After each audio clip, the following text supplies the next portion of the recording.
Hashtag the GES crew. Let me ask you this, because this is one thing that bugs the hell out of me when I see it. I understand the movement standpoint. I get it. But do you believe in the success of the popular social media blackout days, where there's one day where, you know, people say, hey, we're not going to spend money in this place for one day? It's unnecessary, because we are not effectively putting any kind of strain on these businesses that we so-called decide not to go to, because if you're gonna do that just for one day and then go right back to them the next day, it's just all this is just for show. It's just to say, okay, well, yeah, you know, it's a nice thing to do to make myself feel good, but it's not effectively putting anything Economically pointless. Yes. Yeah. Well, if you look at it, and we were talking about Chick-fil-A, they don't operate 7 days a week. They're closed one day out of the week.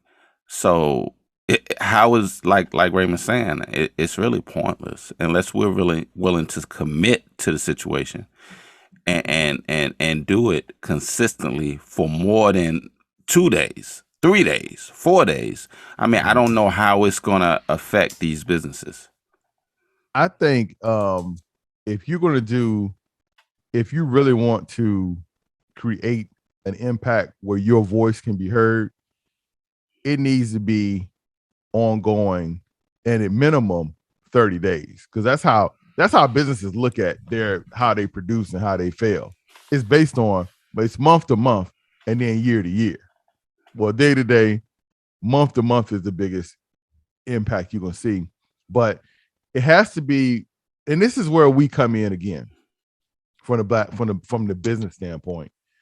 If there is an issue with where we're underserved and we feel like we have to, then we need to find ways to support things that benefit us collectively, because our dollar is the most powerful dollar in the United States because of our spending power, but we just don't direct it.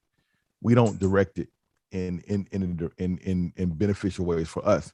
And I'm gonna plug a book. I don't even have the book yet, but I keep hearing about it and I gotta get it. And I have to remind myself. Powernomics, Dr. ClaudAnderson. Yeah. Mm-hmm. You know, do you own the book, Keith? Have you read the book? No, I haven't, man, but I've been watching him for years, back in the 80s, right. Actually, man. Yeah. Mm-hmm. And we see, and it's just the idea of that, getting behind something that has a very vital point. He breaks down the different levels. That's something we need to get with and have a discussion about. So we'll move forward on that. So with that being said, so what is the solution here? Again, you know, it's about a plan and working that plan. You know, doing something for 1 day or 30 days. What is the outcome you're trying to accomplish? True. You know, as far as the economical power of that black dollar. You know, it goes back again to education. First of all, we have to educate our people on cash flow. How does it work? You know, and the power of that. You know, did you guys support the blackout? You know, the 1 day blackout. Did you guys support it at all? I'm gonna tell you, at one point in the beginning, I had supported one. I don't even remember what it was, but I did support. But when I thought about it, because we come from the financial world, me and Keith, and it just didn't. Once I thought about it, because that was emotion that was being driven was emotion. When I thought about it, I was like, what? Okay, so what is 1 day? I'm like, I remember. Well, I don't remember, but the stories that I know from history of the bus boycott. I was thinking about that. I was thinking that too. The bus boycott, people were walking, and you know what they were doing? They were carpooling. You had other people that were providing rides. They would not get on that bus, and they did it collectively, and it made an impact, because when you hurt green, people listen. Yeah. You hurt their pockets, and they want to hear what you got to say. Yeah, because they want that money back. Yeah, that was No, go ahead. Greatest Go ahead. example. No, go ahead, Raymond. Yeah, but it was a plan though. It was a plan. You know, Right. we hear that we're gonna not buy anything for a certain period of time, and we're gonna. Well, actually, what they were doing, they were redirecting that money to Black businesses, if I remember correctly. Mm-hmm. So again, we hear the what, but we very rarely hear the how. And in situations where, you know, like this, where you start off with, okay, hey, we're gonna just stop supporting this and we're gonna support this over here. But what was the outcome of that? See, we need to, again, things have to scale. You know, as you start things in, a lot of times, a lot of these movements are started in the community. They say, hey, it works in the community, but how does it work in the country? You know, for instance, is in Berkeley, in the Norfolk area. Mm-hmm. You know, I went out there yesterday. I live in Virginia Beach. You know, I took a 30-minute drive to go to this Black-owned grocery store just to support them. You know, but how often do we do things like that? Yeah. And what are we trying to accomplish? You know, I just think we need a plan of action. I agree with you. Does that make sense? Absolutely. Makes total sense. Because the kids can't follow if they don't understand. Right. You know, because they're in this information age, man. Things come so fast. And if we can't draw out what it is that we're trying to accomplish, what is the outcome? When you teach them about money and cash flow and the rule of 72, how money multiplies, you know, how stocks work. You know, if we're not teaching them that from the root, and also from the older people too. You're never too old to learn. True. But for we me, have to keep that mindset. We have to keep that mindset that we're never too old to learn as well. Yeah. I mean, it's a proven fact, man. I'm gonna put a number out there. You know, up until you're 60. Once you're 60, you kind of now you start to look at slowing down in life. you know, but up until that point, man, there was a teacher years ago, C. Freeman L., that made that statement. He had done a study about education and opening up the minds. Around about the age 60, minds do start to change and close.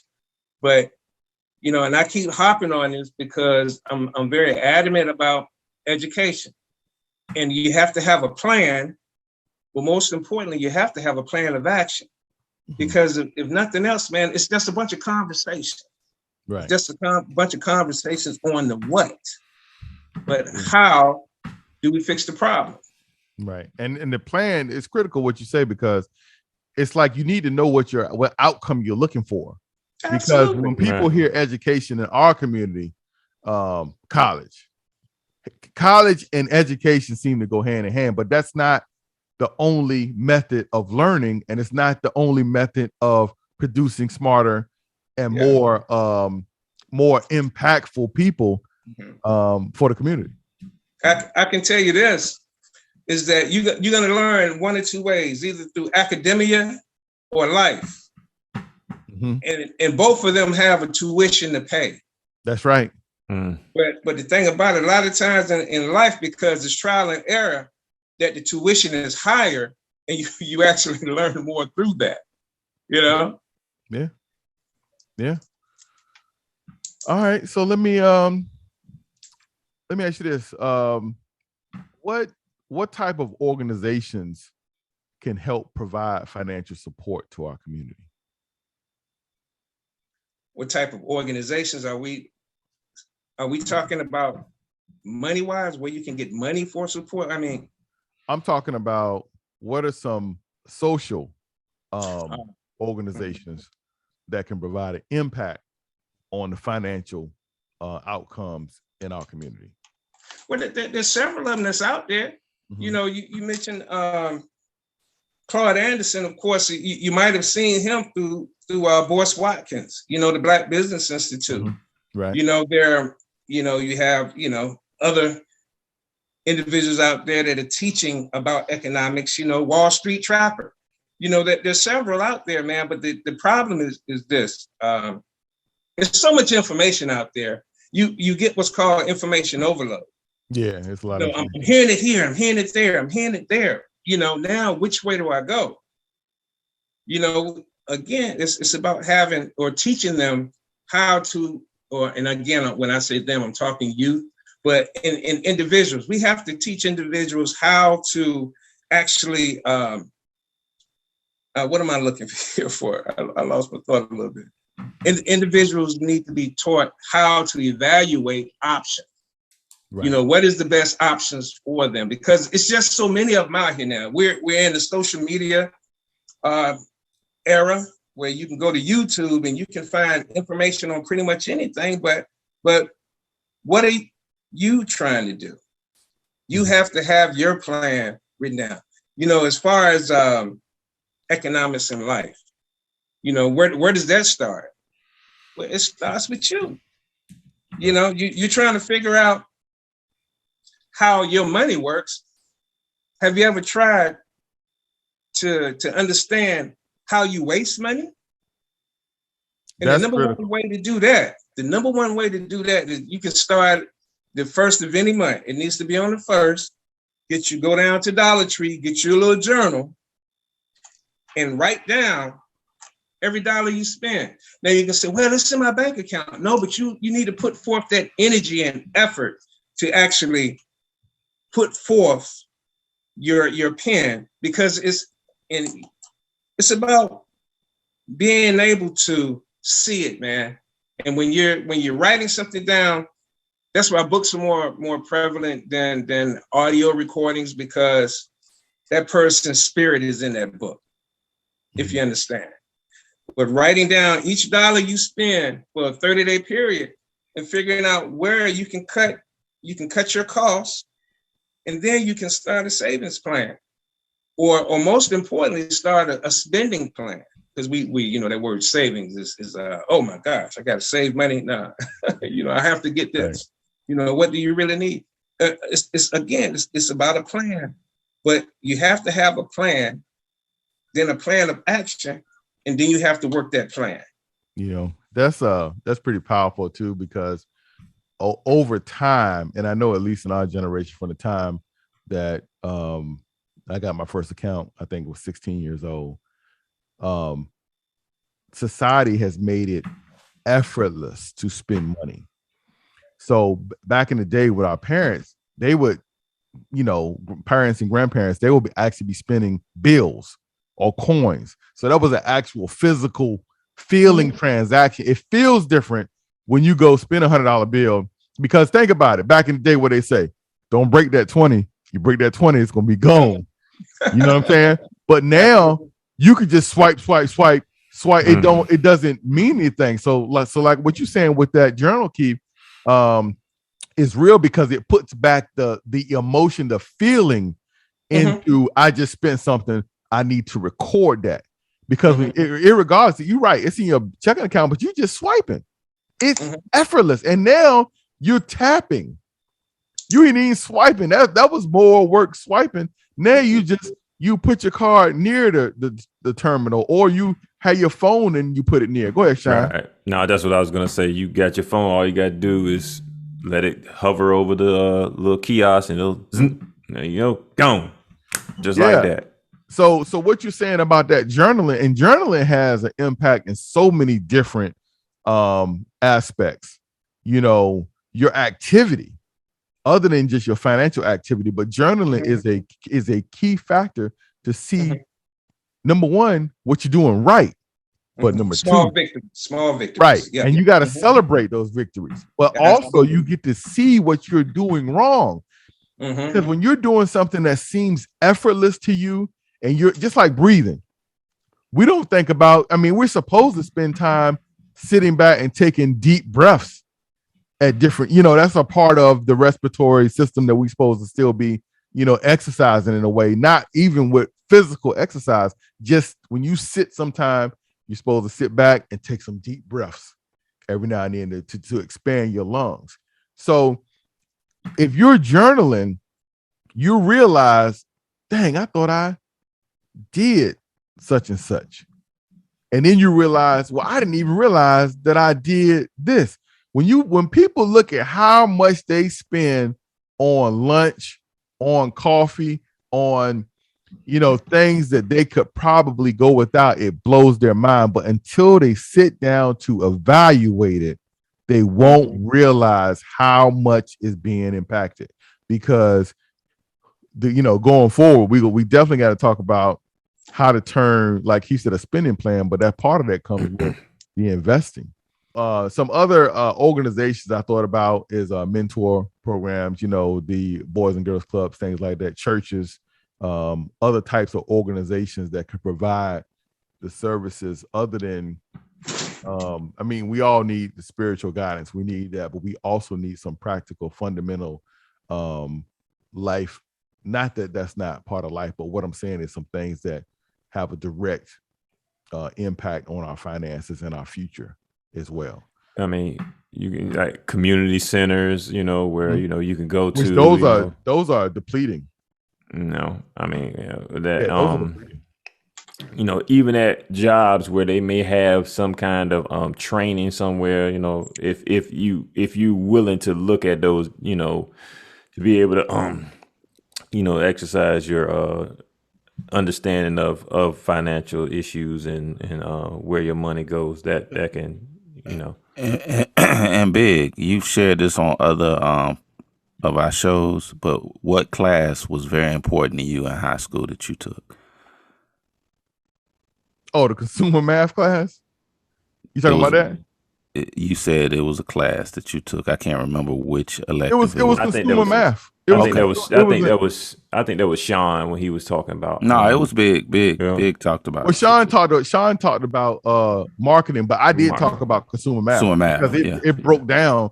It broke down so simply, and it was an elective.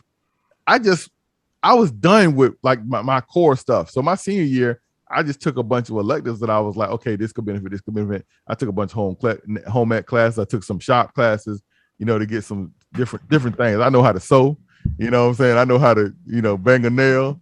But also they gave you consumer math was very powerful because it was things that like your house expenses shouldn't be any more than 35%. That's what they were saying back in 1992. That's the year I graduated, y'all. Still a young man. But back in 1992, they said no more than 35%. But guess what? And me and Keith can attest to this. When we come from the mortgage world, and the mortgage lender will approve you up to 45, 50% of your income. See, but we have to understand, just like when we go buy these vehicles and these cars, you have to understand, irregardless of what you approve for, it's your responsibility to know what your limit is. Mm-hmm. It's your responsibility. In America, and we've had this conversation because we've had a friend of the show, Miss Sharana. Is it McKelvey, her last name? McKenzie. See, I always mess it up. Sorry, Sharana. We know we love you. But Sharana lives in Australia, and she says that, it's different. The economic pressure in the United States is nothing like it is in Australia. Like, she was like, it's like they force feeding you all the time. We got ads running, and anywhere you are, anywhere while we're here, you have to take control of your mind, because as you ride down the street, billboards, as you listen to the radio, commercials, if you come home and you turn the TV on, even during the news, commercials, if you're on the internet surfing the web, something you talked about with one of your friends in confidence will pop up as an ad for something for you to buy. Yeah, that's crazy. And to build on that, man, in other areas of the country, it's just totally different. I remember I was Ubering when my daughter was in college, and I picked up this gentleman that was from Germany. He was over here for 2 years. His business, the company he worked for, sent him to Atlanta to operate or open up a new branch, and he said he would be here for 2 years. And he went to a car dealership because he needed to purchase a car so he would have transportation while he was in the States. And he said, "Let me ask you a question." And I said, "Go ahead." He said, "Can you explain credit to me?" So I looked at him and I was like, excuse me? He said, yeah, explain credit. He said, I was at a car dealership and of course they didn't ask to do a credit check on me. You know, yeah, I just went in and paid for what I need to pay for. But I noticed that people were coming in and they were doing credit checks for them to get vehicles. And I said, yeah, they do credit checks to approve you for the amount that you need to purchase the vehicle. He said, interesting. He said, in Germany, in order for me to purchase a car, I have to have the money to purchase it. I can't go in there and use a form of credit to purchase anything. Even with my home, I have to physically have the money to be able to purchase this home. I said, wow. He said, yeah. He said, that credit thing can get you in a lot of trouble, can it? I said, it absolutely can. But you know what? In our society, it's almost it's normalized. Credit. It's normalized. Like that's how people coming up now think that's how things are supposed to operate. But if we really would find ways to live at or below our means, we'd be better off. We'd be happier people. We would be happier people because a lot of pressure comes from economic enslavement, you know, and it's real. So, you know, one thing I think that we really need to focus on with as we're raising our kids, and we start early. That's why I remember, you know, being a kid, being a church, you know, parents would give me that $1 to put into the offering plate.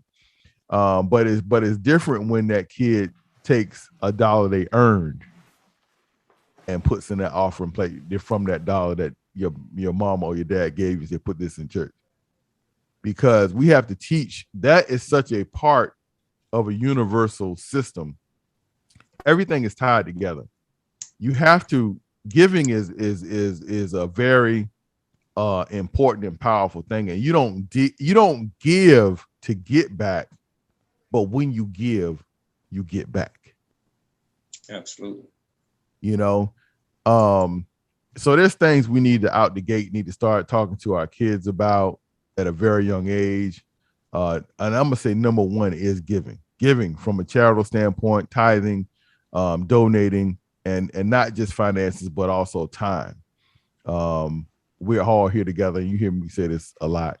We're all here together. We need to find a way to all get along and work together. So credit is not for you to go out and buy this fantastic thing. It can be for that, but that's not the purpose. It's supposed to be a way to help you move up another level. When you use credit, it should be helping you to potentially invest, to make more, to take yourself to another level instead of going out and buying depreciating assets. Think about that. How much sense does it make to not have the money to buy something that you really, really want, to not have the money, and then you go buy it and then you pay 2 or 3 times what it actually costs over time, when that was money you could have saved, you could have invested, or you could have created a business where you could have paid for that thing out front. This is the way we have to start thinking. So we got to teach our kids about that credit. We have to teach budgeting, because there is not a company in the United States, I'm gonna say for sure, that doesn't operate on a budget. Now, this is the funny thing. Our country, they have budgets, but you know what? Think about your personal household. You don't get to come and have your wife and your kids come in and say, you know what? It's time to raise the debt ceiling. You know, you got to figure a way to get out of debt if you're in it. So we have to understand that debt is the enemy, but credit is a tool. Debt is an enemy, credit is a tool. And we'll go further into that down the road, another point. Budgeting, saving, and investing. Now, what's the power of life insurance in our community? Let's talk about that. Huge. The power of life insurance, the life insurance policy, and how it can be utilized. I mean, basically, a life insurance policy, when you deal with a whole life or universal life, is basically it can be savings for you. They create what's called cash value, which can be pulled at a point in time and utilized for day-to-day living, if need be, tax-free. It's a great tool and a great asset, man. But again, I'm back to the education piece. We have to be educated on how to use it. A lot of times, a lot of these agents, they want to give you a term policy. Mm-hmm. I remember back in the days, and they used to say buy term and invest the difference. But when I was involved with the organization, people were buying term and spending the difference. Yeah. Right. But an insurance policy can be used, man, for economical growth in the future if used properly. Absolutely. Not to mention that it's going to take care of your spouse at your demise, where she doesn't have to worry about how to continue moving forward economically within the household, if the policy is written correctly. Mm-hmm. So I'm a big advocate for life insurance. And a lot of people say life insurance is just death insurance, but it's really not with the proper estate planning. Exactly. Because it truly is life insurance. Key phrase you just used there, estate planning. That's definitely a part of it. Yeah. Mm-hmm. So that's something that we had to think about. And this is the thing. There was a gentleman I met that was giving me some mentoring at a different level, multimillionaire, and he was at a point. I remember he told a story that his children were small in single digits, and he was already investing in their retirement plans. Mm-hmm. Mm-hmm. We got to get to where we understand that, because the power of, we talk about life insurance, estate planning, when a mistake that I made, and hopefully if you have listened this long, we definitely appreciate you, hit that like button. But when you have a child, one of the first things you should do is buy a whole life insurance policy for them. Now, this is for informational purposes, but it's still coming from your Uncle Big, okay? Because it's so cheap. It's so inexpensive. I'll use that word because there's nothing cheap about buying it. If it's $1 million, $2 million, you can get it virtually for a very, very small amount for a baby. Now, what happens? God forbid the baby dies. But if the baby dies, now the baby is covered handsomely, and that impacts the family. You can try again. But the baby lives. Now they've got cash value that's building up for additional education. They've got cash value that's building for a purchase of that first home.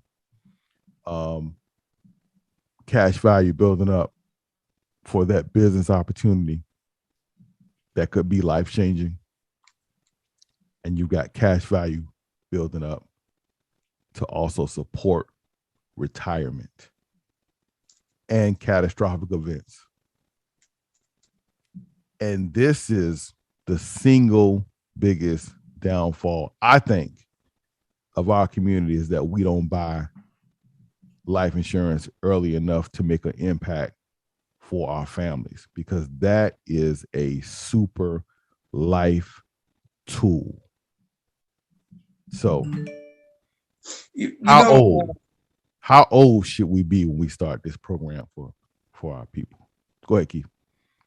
Well, every I don't know if it's set up within the hospital or through your health insurance, but every time a baby is born, the mother gets a Gerber package. Right. Yeah, that's the insurance you're making reference to. But they gotta fill it out. Sorry, say again? They gotta fill it out for it to be enforced. They have to actually apply for the insurance.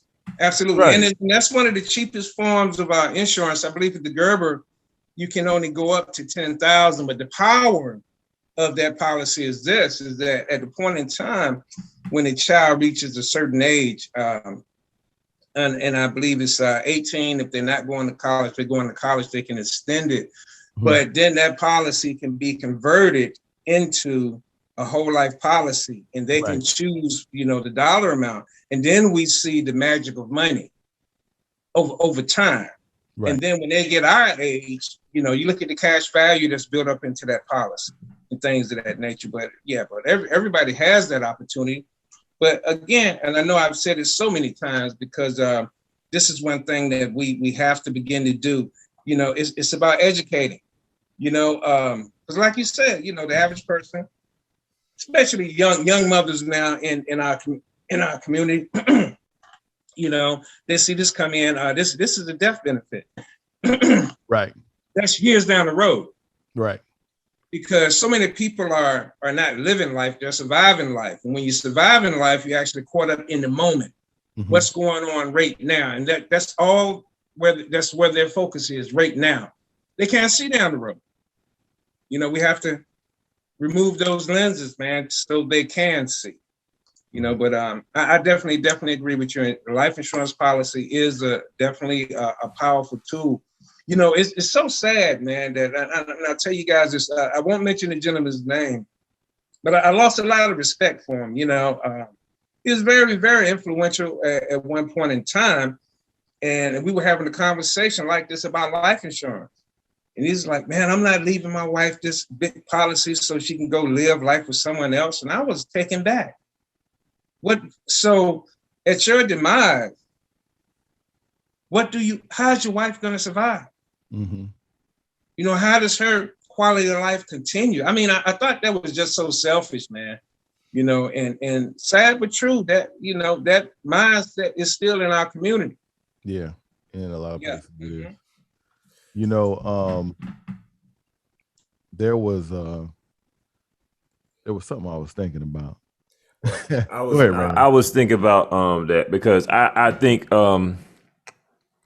his thought process is, okay, well, I'd rather have my children benefit off of that policy than for my wife, because I know that they'll in the long term need that boost more than her. I think it was his mindset. Maybe that's not the best thought process, but he probably was looking at it that way. But I agree with you, with that thought, because I mean, you got to look at it like this. I mean, hey, that's your family, regardless of whether or not she may not. I mean, she's your wife. Well, I don't know what the things that are going on with them, but still, regardless of what, that's the mother of your children. So why not take care of her?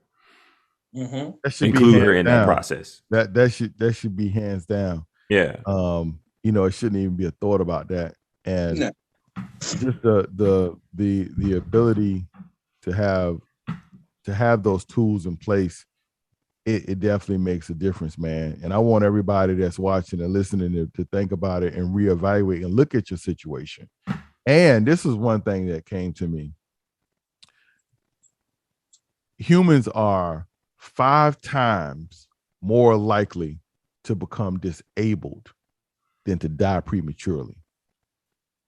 So there's policies for that as well. If you become disabled, to be able to maintain the amount of coverage it's going to cost if you become disabled, because that can be burdensome on a family and on a financial budget, especially when you're in a position not to make the income or the money that you were making and now disabled. So just something to think about. We want to we're here to throw ideas out and to just kind of expand the mind frame on so many different topics that plague and that and also that benefit our community. So with that, any final words, fellas? Yes, just got one. Go ahead, Keith. as the conversation went on, I was thinking about what we were actually talking about. We're talking about financial tools. Mhm.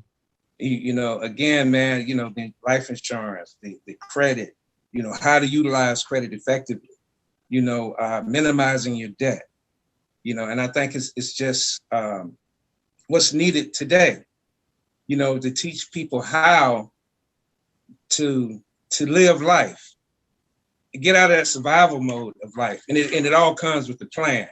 And I go back to, we talk about the what, and now we need to investigate and find the how.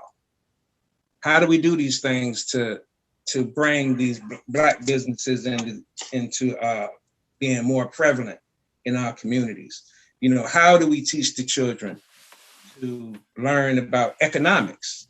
Because that's huge as well, was something that's missing in our community. Man, and I just want to thank you guys for giving me the opportunity to come on and share some of my thoughts. I wish I would have been more prepared in some areas, because when you're live like this, man, the questions come in so many thoughts in different directions, but I just want to tell you guys I appreciate the opportunity, and look forward to doing it again soon here with you guys. I'm gonna tell you something, Keith. That's powerful what you said, because a lot of people don't realize that when you're in the moment, it's a lot of things that's going. But see, y'all like that anyway. Y'all like that shoot off the cuff type of deal. Y'all like that, Well, I think, and just talking about that, a lot of times you get a more honest response. I mean, I know that a lot of people want to be prepared, but our show is about just hearing, your honest opinion about stuff. I know a lot of things go through your head, and I'm not saying you keep, but some people give this generic answer when they know what question is coming their way. So I just felt that I could have answered some things more effectively, so it had more of an impact. But you'll be surprised what has an impact. And I'm gonna say this as well: the conversations that we have here, they are a lot of times the questions are where they haven't been seen, where it's unprepared. But what it does, in turn, it trains us and potentially could train our audience on how to respond to people. Because when people walk up to you, you ain't prepared. Yeah. We're supposed to still be helping out in the community when we walk in and talk and deal with people, and you still have to be prepared to be impromptu. You're not going to be walking around with a list of questions that people supposed to go, all right, hold on, you got to ask this question to me. No, you need to be well versed and be able to have a commentary based off of what's in front of you at the moment. And I think all of you guys, I think you did a great job today. All right. Thanks again for watching our show. If you like this week's episode, check out these here. And don't forget to like, subscribe, and comment. And hit that bell notification, because that bell notification lets you know when there's an up and coming episode. So until then, peace.